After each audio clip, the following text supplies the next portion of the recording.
Boom. 592. Here we go. I'm moving this over here. It's a little less loud. Yep. What's up, peeps? Doing a topical one. Today we're talking about when are we drinking nicer tea? When are we passing on nicer tea? Yeah. Or when is nicer tea for me or not? Right. If you're questioning yourself. Yes. Because it is something that you'll see tossed out there where it's like people will be like, hey, it's like, I don't know. I feel like the nicer tea is lost on me. Oftentimes it's people that haven't even tried it. Yep. It's like, I'm just going to stick with these ones. Right. Yeah. Yeah. So, I think knowing about your own tea drinking journey is important to answer this context, or important context to answer this question. So, if you've never had any tea before, and someone's like, "Oh, is a $1 cup of tea worth it for me? I've never had tea. I've only spent 5 cents on Lipton tea bags in my life. Is this going to be worth it to me? Am I going to enjoy it? Am I going to find this interesting?" I think the answer to that categorically is yes. You'll notice that it's quite a bit different and better. Yeah. So that's kind of like the first level of getting into tea. The baseline in America in particular is so low that it's exactly. not too hard to exceed that, and I think most people would be capable of detecting the difference between, even like lower level loose leaf tea versus tea bag. Yeah, exactly. So, barring that conversation, now let's talk about, I think the more pressing question would be, okay, you're into tea, you've tried some stuff, you've seen some raw pu'er teas that get expensive, right? And even a sample of some of these teas can be, kind of a reasonable cost commitment. So you want to be a little bit more diligent and mindful, and you're not like, oh man, I'm really noticing the vast differences between the Yunnan sourcing sample pack that I got for green teas or black teas or something like that. How would you approach that person? What would you say to that person? So sum that up for me again. Yeah. Someone who's familiar with tea, just is getting into it now, has had maybe one or two of all of the different types of tea, and they are now being offered or asked to go pitch in on some fancier tea, something like that.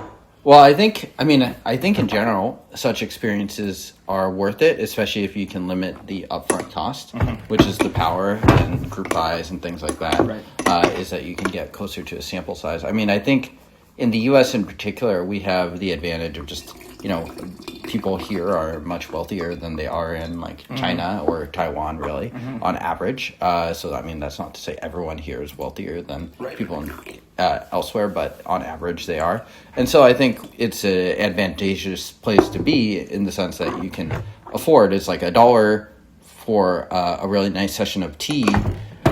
It's not that much for the average American, just honestly speaking. Yeah. It's just simply not that much.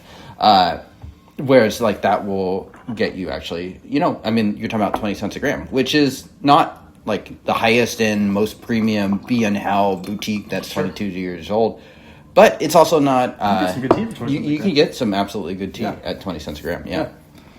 So in general, I do think it's worth it, and I think in general, higher end tea is worth trying at least once, and probably more times to just see if it is something you are interested in. Totally. Like I definitely reject the people that refuse to even like dip their toes in. Totally agree. Yeah. Here's the one thing that I would say about this: finding a tea friend who has some reps under their belt with some of these nicer teas is going to be to your advantage. Having someone make the tea for you that's a nice tea and doing it properly, they've made it before, you're having it in comparison, I think is also really useful and important for these nicer teas, for learning, not having it just by itself, but having it in comparison to something that's maybe less nice. I know with my friend John, for example, we were doing some Iwus, and I gave him Dragon Tea House 04 Iwu, and compared it to the CNNP 06 Iwu, and like he was like, he liked the 06 CNNP, and I drink that quite a bit actually. Yeah. But then he had the 04, and he was like, oh, okay, I get it. And John, I think he'd be cool with me saying this. He's not someone who's like really focused on like flavor nuance necessarily. Sure. He's very much tea vibes guy. And even then, it's like, okay, the vibe is different. Yeah. So to your point, I think having not only it's worth trying those teas, but it's especially worth trying those teas with someone who has some of the reps behind them, like a James or someone like that, who is going to prepare the tea in a way that's really pleasant and beautiful. And maybe even acknowledging that you're just getting into some pu'er tea, and it's going to, James is going to make it a little bit lighter and more approachable or something like that, right? Sure. But yeah, I mean, like, that case, too, is a good case just because it's like, you don't know until you try it. It's like a lot of people might assume that it's like the higher end tea is not for them. But especially if you can get like a relatively small amount, like a $10 session or something that. Most people can afford to do $10 once now and then. Totally. Yeah. Totally. So, and I would shout out Yunnan Sourcing specifically. I would also shout out Teas We Like, and I would also shout out Quiche. I think all three have done a great job of creating varying degrees of cost starter packs. Yeah. Be it, quarter cakes for a variety at Quiche. They've done that. Teas We Like have done a few of those. Samples, too. Sample sessions. From all those places. Yeah, the Colors of Malaysia, we did that, and that was really fun. Yeah. Shout out to Drew. And then Yunnan Sourcing, they do so many. So they have like a Heicha sampler, a 2026 black tea, spring black tea sampler. Yeah. And those are pretty ideal for people just getting started. I mean, some people might say, the quality's not high enough. I'm buying them, man. But I mean, I think 100%. For the most part, Yunnan Sourcing hits the baseline. Totally. And you're going to get a sense of what, I don't know, Longshang Maofeng tastes like. Sure. Doing that, right? Sure, it might not be there's the pinnacle. There's going to be gradations of the tea, of course, right? But the point is, when you're getting familiar with these nicer teas, that might even feel a little bit pricey or expensive, it's worth trying. Even those nicer teas that might be a little bit pricier or expensive, you might just realize, oh, this is a good tea, but it's not my favorite flavor profile. Sure. And I have it in comparison to another tea, and then it teaches me, oh, okay, this I can tell that the quality is good, it's clean, there's no off taste, it has a coherent texture or something like that. But at the same time, I really prefer this other one that has a bit more, I don't know, whatever, watermelon. I enjoy that. Sure. So, one other thing I would note too is like I've spent a fair amount of time on the tea Discord, both of them really, both of the big tea Discords in the last 2 years or so, I'd say. And it's interesting to me to run into people that are like sometimes college students or whatnot that have basically managed to they're not buying tea in quantity. They don't have a big fridge or whatever we do. Right. But what they are doing is they're being very deliberate in what they do buy, and they are trading and buying off false samples. And I'm surprised at how much experience they can get. So the people that basically no one knows, so it's like no one's going to send tea to random Discord user 5. Well, sometimes they might actually in Discord, but in general, it's like they're not being sent teas because of their fame or whatnot. Right. They are simply being very resourceful and using their budget, which is like as a college student, they're not even making money. Yeah. And they are being able to try, in my opinion, a pretty impressive amount of higher end teas. That's fantastic. Yeah. Yeah, love that. And I think you'll kind of know when you're ready to dive into some fancier, more expensive teas. You'll have heard about them. You'll have had a few of the reference teas. I think it's a great idea to bang out a lot of those reference teas first. Have a big chunk of it around so that you can do that comparison, right? So that you have that YQH tea in comparison to that Shagwan tea. And you're like, oh, okay, I get the funkiness on both of these, but wow, the YQH tea has a different depth of flavor, whatever, blah, blah, blah. Sure. When would the context be for a tea that you're actually like priced out of? Is actually like too expensive? Maybe for us, we're like at a level of tea drinking nerdage that is plus like financial stability, whatever, that we can afford to be a little insane on. It's tricky because I feel like it's different depending on what the buy-in is. Like if you have to buy a cake, that's a lot trickier than it's like, hey, I could get 10 grams of this tea. Right. Like I would, if it's a special enough tea, I'd be okay spending a couple $100s on 10 grams of tea. Yeah. But if I have to buy the whole cake of that, that's a little bit of a different story. If you know what I mean? Right. Yeah.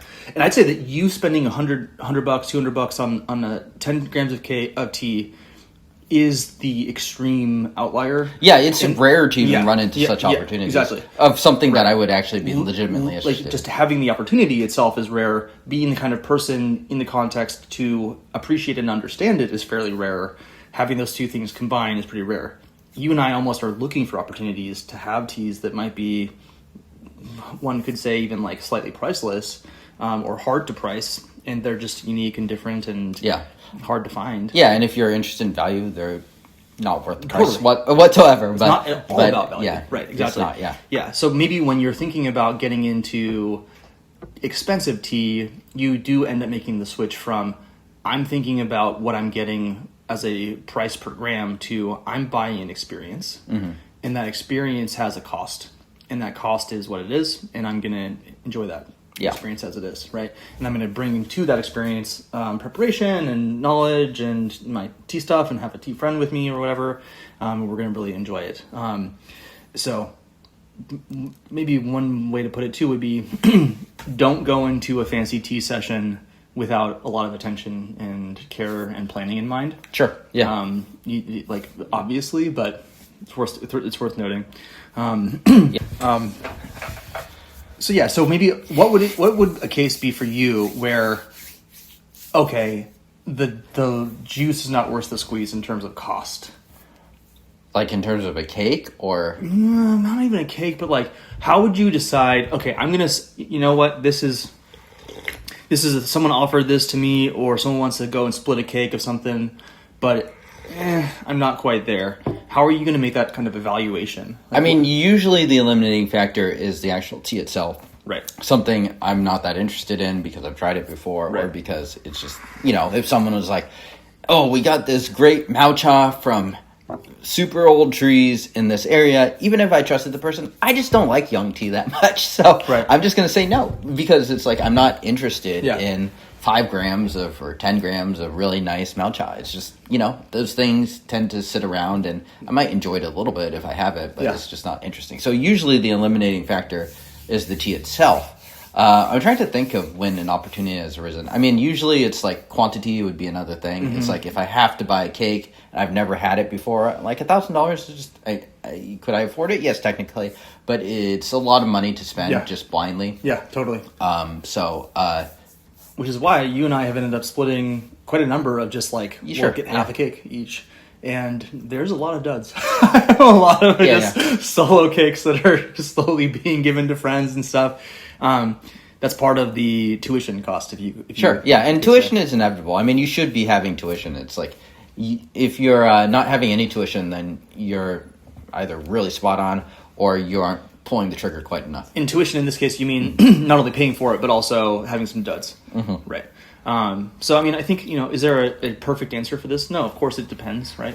But going into these, I'd say grade your expectations and willingness to get to, jump into that next rung of price based on your excitement for the tea, how much you're preparing for it. Have you had a lot of references teas around that specific tea, so that you know what you're drinking when you're drinking it?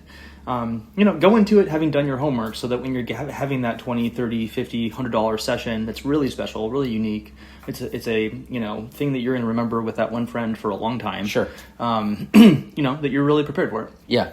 Another way to think about this too, as well, is like, I think especially in the pour space, it's really easy to accumulate a lot of cheaper stuff, and so you just end up getting more and more and more.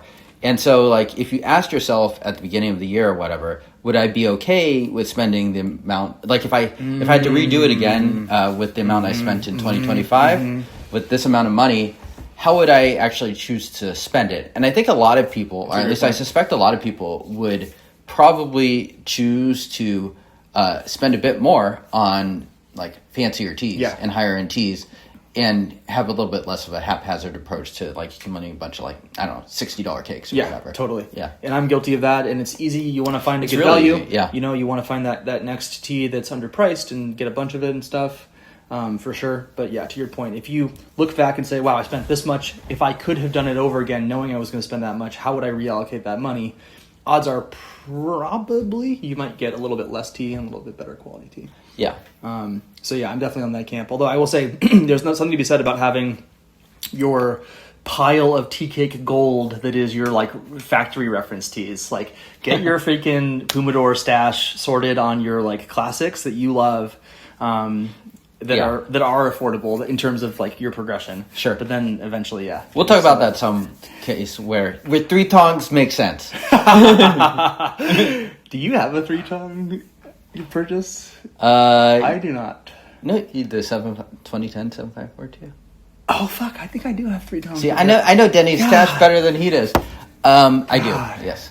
What do you have? The Yongqing Hao Qizhang because. Oh, nice. Yeah, that's right. Yeah. Yeah. You had to get a bunch of that one. Yeah. Well, anyway, comment below. Let us know. First off, was this interesting to you folks? Do you guys relate to any of this? How are you guys? When are you guys shying away from tea because of price versus leaning into tea because of price? Where are you at in your personal tea journey? I know I definitely have shifted around even in the last 12 months. So curious about that. And also, let us know below, do you have any thematic or topical content that you'd like us to talk about? We do read the comments, all 4 of them or whatever. Oh, we get quite a few. Yeah, we do. Yeah, we do. Yeah. And so please let us know below. We'd love to, we're serving you guys in a lot of ways. So let us know what you guys want us to talk about next time. And until then. Your servants signing out. Here to serve. Number 1.